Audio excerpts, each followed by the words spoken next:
So today for Talk About It Tuesday, we're talking about author services, and that could be editors, cover designers, formatting and layout, whatever services you may want to contract with someone for. And I just kind of want to share with you some tips, some tools and things that may be helpful to you as you're figuring out what that looks like for your writing project. So, um, before we jump in, if you have any questions and you're watching live, feel free to put those in the chat, and I will answer those at the end. Maybe as we're going, depending on, I don't always see them right away. So, but the worst case scenario, I'll answer them at the end. But feel free to drop those in the chat. If you're watching on replay, you can always send me a DM or post a question in the collective group as well. Okay, so now that that's out of the way, the first thing I'm going to ask you to do for this topic is to shift your mindset a little bit, especially if this is your first book that you're publishing. A lot of us struggle with not really feeling like we're authors because we haven't published yet, or we view the cover designer as the expert, and they are in what they do. They are absolutely the expert. But that can feel a little bit intimidating. We view them as professionals, but we tend to think of ourselves as amateurs.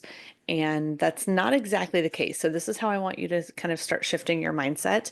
You are hiring a contractor for a service. They work for you.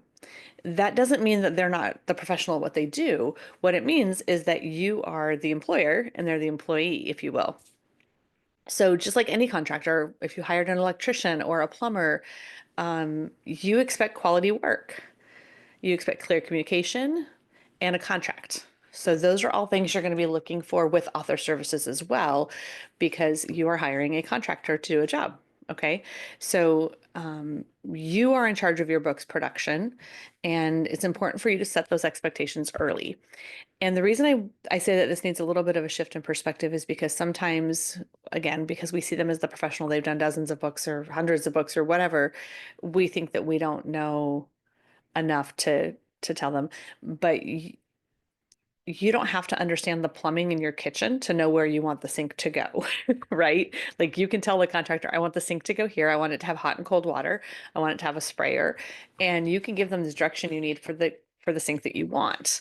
That's the same way with your book. You can give them the direction and guidance for what you want, and then they can make the decision of whether or not that's a job they want to take on. They are the expert in what they do, and you are the expert in your book. Okay. You're the expert in your message. You're the expert in your audience. So don't feel like just because they make a suggestion or they do something that's a little different, um, it's okay to kind of push back a little bit. Now, with cover design, obviously you can have an idea and a concept in your mind of what that looks like, but you are hiring a professional who knows the industry. So if you're hiring the right person, they know your genre, they know what's marketing, they know what's selling, and they may have a different vision for your cover than you do, and you have to be willing to receive that feedback from them because that's important. But again, if your not goal isn't to sell your book, if you're just doing this as a family project, for example, then you don't need to worry about the marketability of your cover. But if you're wanting to reach people, then you need to trust that what they know and what they say in their field is valid as well. Okay, so there's a balancing act of this. First, I want to talk about editing, what to expect, what to ask, those types of things. There is a resource in the Google Drive, in the publishing folder, budgeting. There's a resource called Questions to Consider for Outsourcing. There are some, you can print that off, use those as kind of a guide or a template to get started. Maybe think of your own questions specific to your project. But those are questions that you can use when you're interviewing a contractor, and there's different breakdowns. So that can be helpful to you. So what to ask, that's a resource available, but I'm going to walk through a little bit of that today with you as well.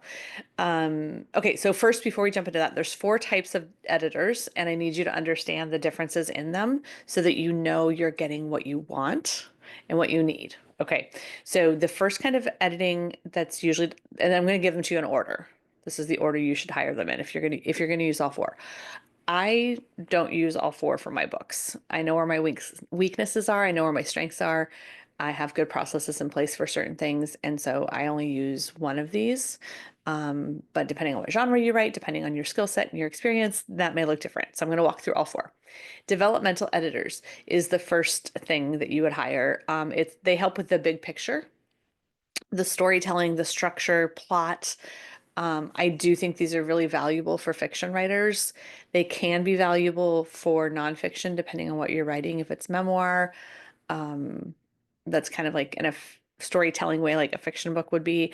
Um, you can hire a developmental editor for nonfiction, maybe just for help with your outlining. Because generally with nonfiction, each chapter sort of stands alone and then they build. So the outline is kind of the most important part of the developmental edit for a nonfiction writer. Um, Again, depending on what kind of nonfiction you write, but for the most part, that's the case. The second person that you might want to hire is a line editor. They're going to focus on your style, your tone, your sentence flow, and your clarity. They're going to go line by line and look at your writing itself. So if you are not confident that your writing is as strong as you want it to be, or you have never worked with a writing coach or taken a writing class, line editing can be really helpful for that. If you have done one of my self-editing coaching packages, the feedback you get from me on that chapter critique is a combination of line and developmental editing. I'm looking at the big picture of what you're giving me, and I'm looking at the quality of the writing. So those are kind of, if you've done that, that kind of gives you an idea. The third one is copy editing. This is the one I always hire. And this is the final quality check before you go to publishing. Um, no, just kidding. That's proofreading. This would be the, I don't know why I said that. Line, now I'm mixing up all my words. Copy editing is grammar, punctuation, consistency, small details. Um, a good way to look at copy editing is they're going to find the things that are wrong. So if your verb tenses are wrong, copy editing should find that. If you're bouncing between past and present tense, if you're incorrectly using semicolons, if you have a strong attraction to ellipses like I do, they're going to maybe take some of those out because it's a little too much. Or maybe yours is the exclamation point. They're going to go through and be like, you don't need 6 of these in one paragraph. They're going to pull those things out for you. So copy editing is, this is, so it's not the final step, but copy editing is, you want to pay for this at the end. You've already done peer critique. You've already done beta reads. You've already done your self-editing. You've already gone through it 700 times. This is when you hire your copy editor. Because what you don't want to do is hire them too early where there's too many mistakes in the manuscript, and you don't want to hire them well, when you do that, when you hire them too early and there's too many mistakes, you either have to go back and forth with them multiple times, or you end up rewriting things and then they haven't looked at the thing you've rewritten, and so you have to go back to them. So if you want to minimize the expense here, I highly recommend giving them as polished of a version as you can possibly do all on your own. Then you can also one of the questions you can ask them too is, how many rounds do you get of editing back and forth? Some of them do offer multiple rounds, and that can be helpful as well if you have a lot of corrections. Okay, the fourth kind of editing, the last one, is proofreading. This is your final quality check before you publish. And this is not about typos. If there are any, they should catch them, but it's not about typos and grammar. Proofreading is really about the formatting itself. So you do your copy edit, you fine tune that manuscript, you send it to your designer, and they do the interior layout for you.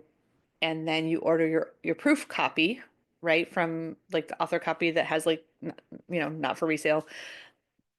And that primarily what the proofreader is doing is they're looking for line breaks that are wrong. They're looking at formatting errors in the layout. They're looking for widows and orphans.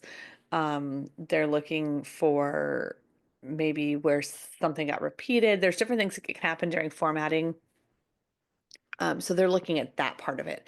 It's like your final eyes to make sure it looks right. And again, they may, if there's a typo, they might find it. But proofreading is really more about the visual appeal of the book.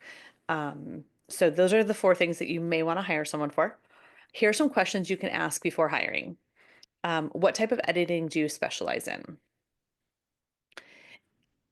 if you're hiring a developmental editor who primarily works in fiction, they may not be the best fit for you as a nonfiction writer. Ask them for a sample edit. Can I see a sample edit?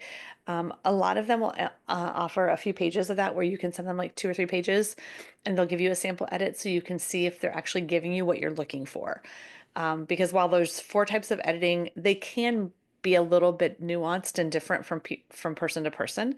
I do know some copy editors who kind of throw in line editing as a bonus. Well, if you don't want line editing, you'll see that in the sample. Um, Ask them about experience in your genre. If you write nonfiction, be specific to your subgenre. If you're writing a Bible study, that's going to be different than a spiritual growth book like I write or a devotional.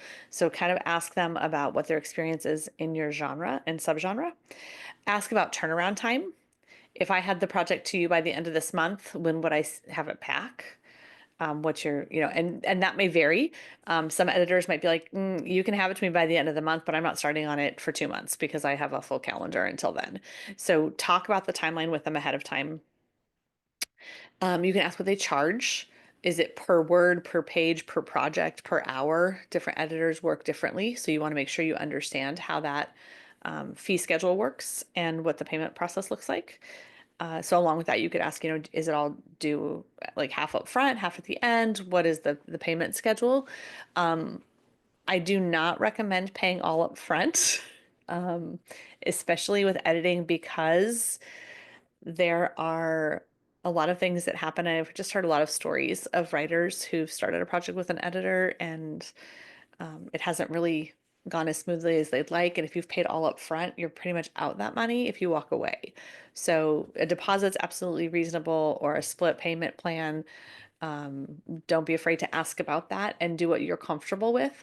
So for example, if I have my next nonfiction book is in 4 parts, okay, I might say, hey, um, can I pay you per part?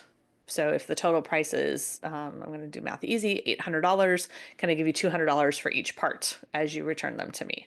Um, and that might help with some of those things, especially if it's your first time working with someone. You want to make sure you're protecting yourself too.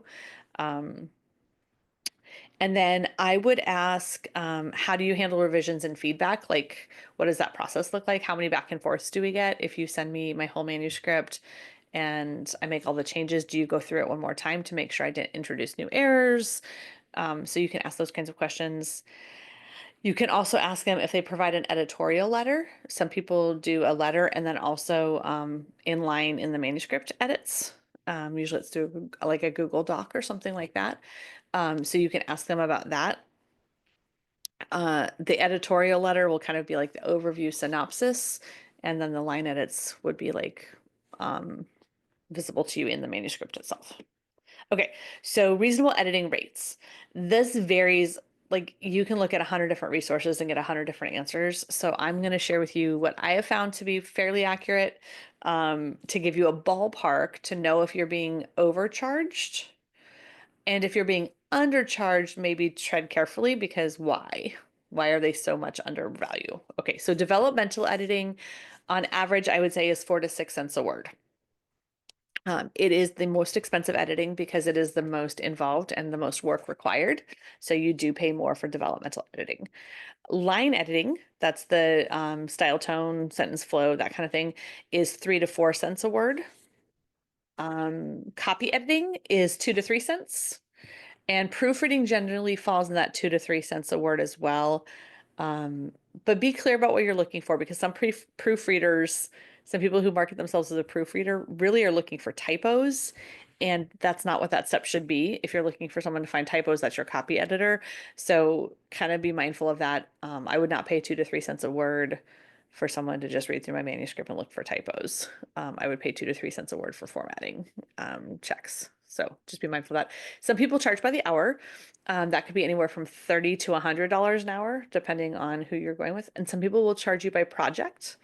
I would say that 500 to 5,000 is realistic, depending on the length of your project. Okay.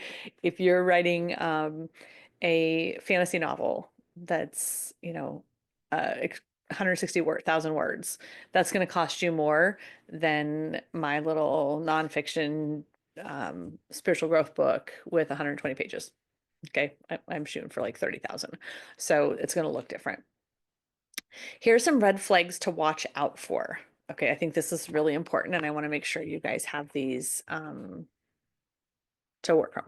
So with editing, red flags to look out for. If if they refuse to provide references or samples, that's not normal in the industry. If they tell you that they do all genres or all types of editing, that can be a red flag because you don't want to hire someone who's not an expert in what you're doing. You want to hire someone who knows your genre, who knows that specific type of editing, because there are nuances and differences in those. If the price seems too cheap, say they're offering you a full edit for $50. Why? Something's off there. They may just be taking your $50 and you might not hear from them again. Okay. Um, Anyone who guarantees bestseller status, no. That's a huge red flag. Editing improves the book. It has no control over the sales. None. The editing has zero. Now, it has some influence over your reviews. If people buy your book and it's full of mistakes and errors, then yeah, the editing can affect the reviews, but it does not affect your sales. And then the other thing I would watch for as you're having these conversations in the beginning and you're vetting and learning about the different editors that you're considering, be mindful of poor communication or vague timelines. If you have a hard time getting them to answer your DMs or an email, if they say they'll get back to you by the end of the week and they don't, I would consider that a red flag. No matter who recommends them to you, this shows you early on how it will be to work with them. So maybe they're overwhelmed and too busy. Maybe somebody else had a great experience with them and that was fine. But right now, if they're not responding to you in a timely fashion or they're being, the communication's not real clear, then they're probably not in the right headspace to help you with your project. So that doesn't mean they're not good. It just means that maybe right now they're taking on too much. Okay, let's talk about cover designs. That's editing, cover designers, what to know. Why a professional cover matters. I have several training videos on this you can go and watch in marketing, in the marketing folder, but it's really, really important for you guys to understand that your cover is your book's first impression. If your cover is not genre on brand, it can hurt your sales. And even if your book is great, if they never buy the book or look inside the book or any of that, it doesn't matter. So your cover is really, really important. I know the saying is don't judge a book by its cover, but that's literally what covers were designed to do. So we should 100% judge books by their covers. um, uh, I'm trying to think, I think, okay, here's a great example. My daughter, she's 25 years old. She doesn't read blurbs. She literally only buys books based on the cover, the title and the cover. That's it. I don't think she's normal. I don't think that's the thing most people do. I think most people will at least read a blurb. But she, like, that is, and she's that younger generation. She's 25. She looks at things differently. So your cover does matter. Here are some questions to ask before you hire someone for cover design. And you'll see some similarities in these questions because you want to know they're an expert, right? So what genre do you specialize in? There are conventions that go into cover design that matter. So again, if someone tells you, oh, I do any genre, I'd be I'd be hesitant to work with that person, because they're probably not. This is marketing now. We want someone who understands how to market my book as well as design a cool cover. If you have a friend who does graphic design and they're helping you out and working with you on your cover, that's great. But make sure you are learning what the industry standard is, what those conventions are for your genre, so you can guide them because a digital designer is not going to know that on their own. They do graphic design, but they don't do it for books. So you're going to have to pick up some of the slack if you're working with someone like that. Okay, very important question to ask. Even if you don't care, you still want to know this. Do you use original work, original art, stock images, or AI generated designs? Um, Even if it doesn't matter to you, you have to declare, for self-publishing, especially, you have to declare if you've used AI for any part of your book, including the cover or the interior. Stock images, you can get in trouble with this. You got to make sure that they've purchased the rights to those stock images. So my first book I did with a hybrid publisher, I was allowed 5 images from this one company, and I could go in and pick out the images that I wanted. They had a they paid the company to use those images. If I republish this book independently, I cannot use those images unless I go out and buy them again myself. Okay, so they own the right to the image because they purchased it. Original artwork is always the safest bet if it's good, especially on genre on point. I'm very fortunate. My best friend's an artist, and so she helps me with a lot of things. Again, she's a designer, she's an artist, but she doesn't work in books the way that I do. So I do the research and kind of guide and steer what I want the cover to look like. Um, and I carry the weight of that on me. Okay. What's included in the package? I don't think a lot of us know to ask this question. Is it just the front cover? Is it a full wrap for print books? Is it social media graphics? Are you doing the ebook cover? Because the ebook cover image is different than the print cover image. All of these things are questions you want to ask them. Um, Ask them if they've worked with your platform before. You know, have you designed for Ingram Spark? Have you designed for Amazon? Because they might have different measurements, requirements, bleed rules, things like that. So look for those. How many revisions are included? This is similar to editing. Let's say you pay them $500 for your cover. They send you a cover and you don't like it. Do you have to pay another $500? Like, you want to understand how that part's going to work, right? That's really important. So ask about revisions. Someone who's more experienced, I know from branding, which is kind of my background, will provide 2 or 3 mock-ups, and you can let us know which one you're leaning towards before we do a full development of it. If they send you a finished product and that's the first time you're seeing the cover, that's not a good thing. You should have a back and forth revision process of some ideation and then some implementation, and kind of let them know which one you're leaning to and why. Ask them if you're going to own the final design. Or if they are planning to retain the rights. Most cover designers give you the rights to the cover, and that's important. I want to own the rights on mine. I want to be able to use them in any context I want to for marketing and things like that. I don't want them to reuse my cover for someone else. So I want those rights to go to me. That should be in your contract. You want to ask what file formats they provide, because you'll need print ready and ebooks. And there's different styles. If you want to use that art in other platforms like Canva, for example, you're going to want a different type of file to use for art on your stuff. You might want a clear background PNG, different things like that. So ask them what formats you're going to get. Ask for examples of their past work, and I want you to check them, okay? Because there are scammers out there who will send you, hey, I've done these top 10 best-selling books. But the only way you know if they actually did them or not is to go. So on Amazon, you can usually do like a look inside. They used to call it, I think they just changed it, but you can actually look inside the book, look at the copyright page, and see if their name is on the copyright page, because the designer, the cover designer is usually listed on a copyright page. So check them. Don't just take their word for it. There's unfortunately some not. I just realized I did this. No, I didn't. Just kidding. Okay. Sorry. That's what I did. My notes are out of order. I'm sorry.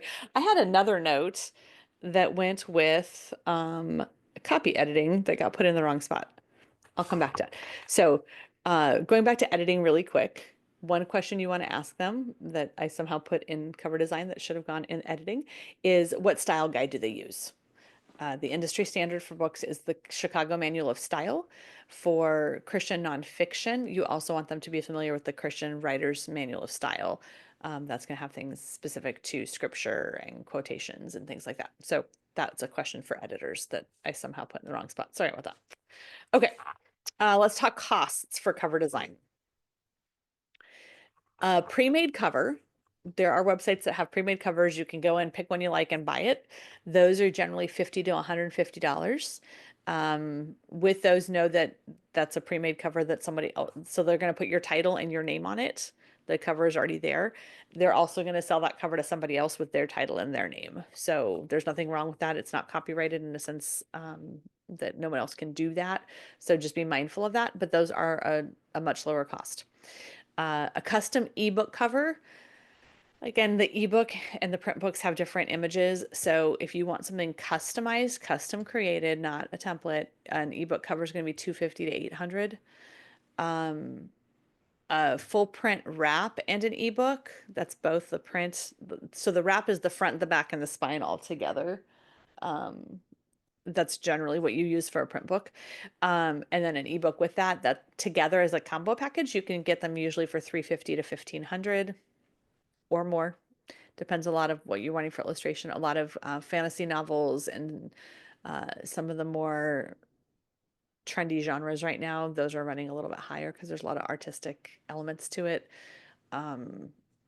So that can run you a little bit more. Illustrated covers where they actually design it from scratch. They can do it digitally, but it's still a custom design. Those are going to cost the most. Those are between 500 to 5,000 and up. Again, depending on what you're looking for. Red flags to look out for with cover design. Same thing, price is too low. A $20 custom cover is going to be low quality, stolen, or AI. There's no way you're going to get a custom cover for $20. If they don't have a portfolio or are unwilling to provide you with references, if they don't want to do a contract or refuse to specify what's included, like the back and forth, like how many revisions do I get, if they don't want to put that in writing, that's a red flag. Again, if they tell you they do all genres, the cover is a marketing tool and they may not know the market very well. That doesn't mean that maybe they do all genres, but that doesn't necessarily mean it's a good thing. There may also be a company who has artists in different genres. So if you're talking to like a salesperson for a company or an onboarding person for a company, they might say, we do all genres.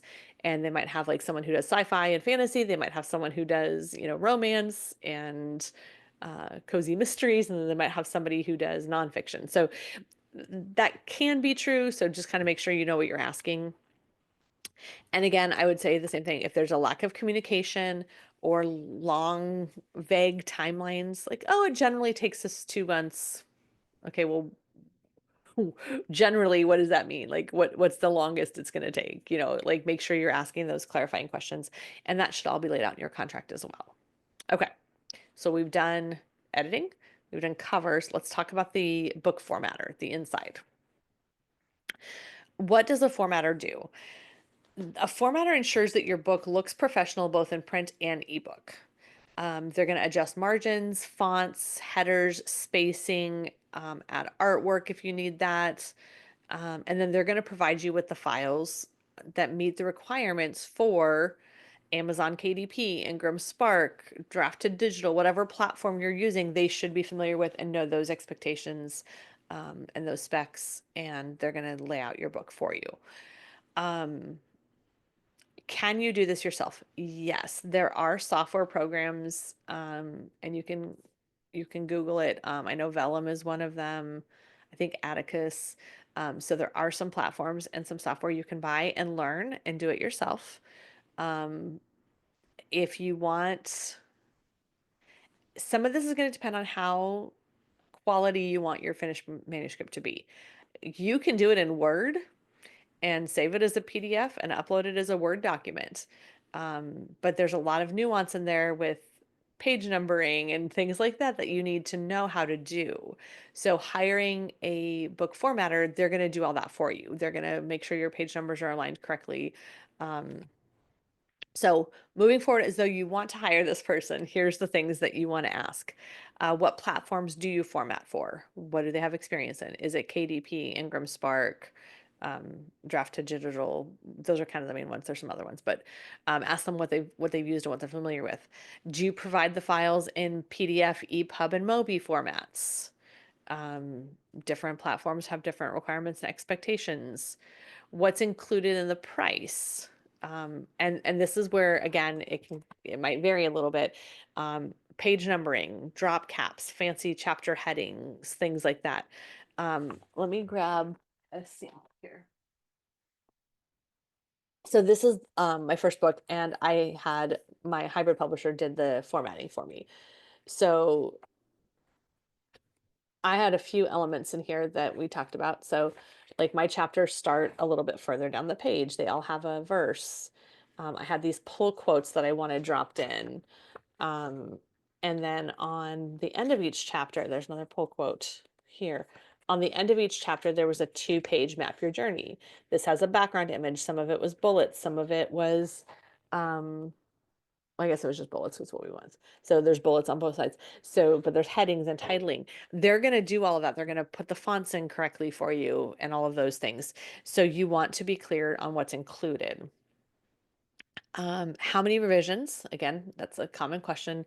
How many back and forths do we get?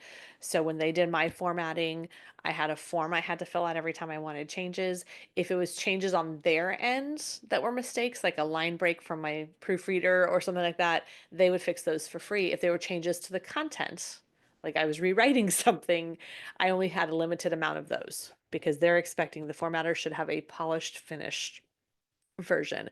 I think I was allowed 20 edits that were my own, and I found like 3, like little typo things. Or when I read it again, I was like, oh, I don't like the way that word is worded, so I would switch it a little bit. So I had a couple of very small amount of those. Um, you want to ask them if they're going to handle images, tables, footnotes, etc. I had to provide the images that I wanted them to use, and then they formatted the text over the image and things like that. So find out what that looks like on their end. And then how long does it take? Once I give you my manuscript, how long till I get the first version back? Okay. Um, so let's talk rates for formatting.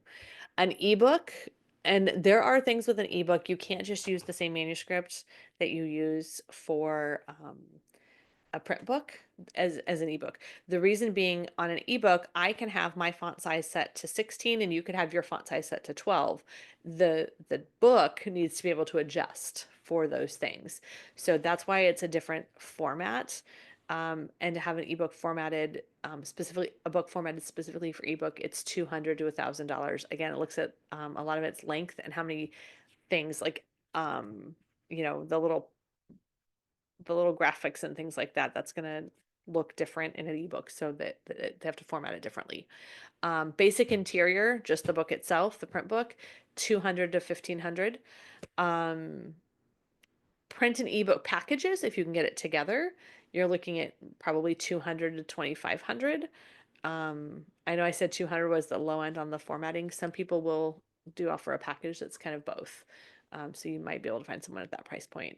Complex formatting, footnotes, lots of images, appendices with tables, that kind of stuff is going to cost you a little bit more. So just be prepared for that.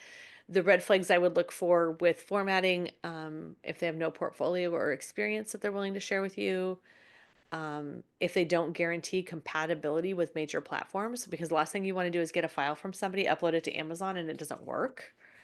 And they're like, oh, I did my part. You want somebody that you can go back to and be like, no, this isn't formatted correctly for this book. This is what's going on.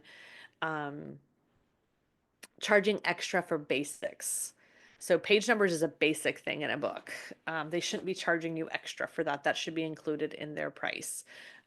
Again, if you want a lot of artwork and things, that might look different, but the basic things should be all inclusive. If they're charging separately for those, they're probably nickel and diming you and maybe hustling you a little bit. If they're using only automated tools without manually checking things. So, and that's kind of what mine did, honestly. I feel like they probably designed it in Adobe InDesign, um, but they didn't go through manually themselves and look for line breaks and weird paragraph breaks between pages and things like I had to do all that myself. So it's a lot more work on you if they're not going to do a manual check. So that's a good question to ask too, and kind of just be aware of. Okay, let's talk about contracts and protecting yourself. What should be in the contract? Regardless of which vendor you're using, these are some key things you want to have in your contract. The scope of the work, what's included and what isn't. So if they're not including page numbers, that should be part of the contract. Um, Timeline, deadlines, and turnaround times. So they should give you a clear target of like, okay, this needs to be finished by August 1st. So we're going to have the first version back to you by June 15th. We need your revisions by July 10th. And then we'll have the final to you by August 1st. Like, have a clear timeline with turnarounds and deadlines included. The payment structure should be included in your contract. Is it a deposit up front, payment upon completion, paying by section, or whatever? That was kind of an unusual thing that I did. I knew her personally, so I don't think that is necessarily normal, but it can be done. Revision policy should be in there. How many changes do I get to make? How many back and forth? How many samples are you going to provide for like a cover? Are you going to give me 3 to choose from? Like, that should be in your contract. And then the other thing that's really important to be in the contract is copyright and ownership. Who owns the final work? When this project is done, does the freelancer retain any rights, or do they all transfer to you? And you want to know that very clearly. Here's some tips for protecting yourself. I mentioned this before. Never pay 100% upfront unless it's a small, low-cost service. And if it's going to be that where you're paying upfront for a small, low-cost service, be okay with, if it's not legit, be okay with that, like ahead of time. Like, hey, I may be, yeah, the cover's $50.